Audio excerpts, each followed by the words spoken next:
Hello বন্ধুরা, আজকে আচার নিয়ে বসে পড়েছি। সারা বছরের টক আচার সংরক্ষণ। এ দেখো, এখানে আছে তেঁতুল, এখানে আছে প্রায় 2 কেজি তেঁতুল, হাঁড়িতেও আছে।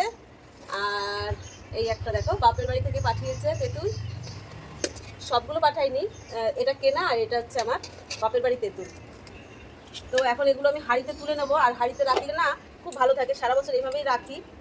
তো এই যে তেঁতুলের দেখো দানাগুলো কিন্তু ছাড়ানো, এটা আবার শাশুড়ি মা করে দেয় বলে সম্ভব, না হলে আর তেঁতুল রাখতে পারতাম না। তেঁতুলের দানা থাকলে তেঁতুল পোকা হয়ে যায়।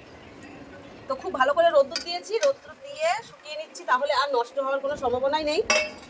তো মনে হচ্ছে তেঁতুল সম্পূর্ণটা ধরবে না, এমন শুকিয়েছি একদম পাথর হয়ে গেছে। তো ঠেসে ঠেসে রাখবো। আর এই আচারের রেসিপিটা তোমরা তো পেয়েই গেছো, এটা ভালো করে রোদ্দুরে দিয়েছি, একদম সেদ্ধ হয়ে গেছে, রোদ এত রোদের তাপ। তো এটা আর রৌদ্র দেবো না, হয়ে গেছে, বেশ কতদিন ধরে রৌদ্র দিয়েছি। আর এখানে আছে আমের আচার, আর এটা আছে তেঁতুলের আচার,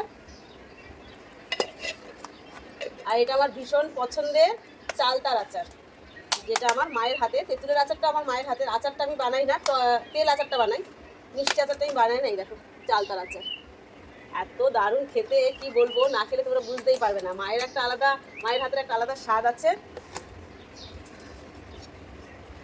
তো এই হাঁড়িটা আমি কিনেছিলাম কিন্তু তেঁতুল রাখার জন্য না, এই হাঁড়িটা কিনেছিলাম আমি বিরিয়ানি, হান্ডি বিরিয়ানি বানানোর জন্য। তো সেটা আমার তেঁতুলের কাজে লেগে গেল।